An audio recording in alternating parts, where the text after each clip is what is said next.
Mathilakam Puthiyakavu Pappinivattam AMUP സ്കൂളിന്റെ 75ാം വാർഷികാഘോഷം വെള്ളിയാഴ്ച നടക്കും. സ്കൂളിന് വടക്കുവശം തയ്യാറാക്കിയ MP കുഞ്ഞബ്ദുള്ള നഗറിൽ നടത്തുന്ന പ്ലാറ്റിനം ജൂബിലി ആഘോഷം വിദ്യാഭ്യാസ വകുപ്പ് മന്ത്രി VN ഷംസുദ്ദീൻ ഉദ്ഘാടനം ചെയ്യും. Binny Behanan MP, KK Valsaraj MLA, Mathilakam block panchayat president TK Ramesh Babu, ഗ്രാമപഞ്ചായത്ത് പ്രസിഡന്റ് സുമതി സുന്ദരൻ, ജില്ലാ പഞ്ചായത്ത് അംഗം KS ജയ തുടങ്ങിയവർ പങ്കെടുക്കും.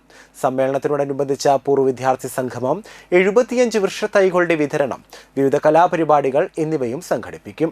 പ്ലാറ്റിനം ജൂബിലി ആഘോഷങ്ങളുടെ ഭാഗമായി ഒരു വർഷം നീണ്ടു നിൽക്കുന്ന വിവിധ പരിപാടികളാണ് ആസൂത്രണം ചെയ്തിരിക്കുന്നത്. പൂർവ്വ വിദ്യാർത്ഥി അധ്യാപക സംഗമങ്ങൾ, വിദ്യാർത്ഥികൾക്കായി കായിക മത്സരങ്ങൾ, സർഗശേഷി പ്രകടിപ്പിക്കുന്ന പരിപാടികൾ, സെമിനാറുകൾ, ദിനാചരണങ്ങൾ തുടങ്ങി വൈവിധ്യമാർന്ന പരിപാടികൾ ആഘോഷങ്ങളുടെ ഭാഗമായി നടക്കുമെന്ന് സംഘാടകർ വാർത്താ സമ്മേളനത്തിൽ പറഞ്ഞു. MK Saifuddeen, Zubair Kakkassery, VA Muhammad Rafi, Iqbal Kakkassery, doctor Shakhi Sandeep, K Sali Louis തുടങ്ങിയവർ വാർത്താ സമ്മേളനത്തിൽ പങ്കെടുത്തു.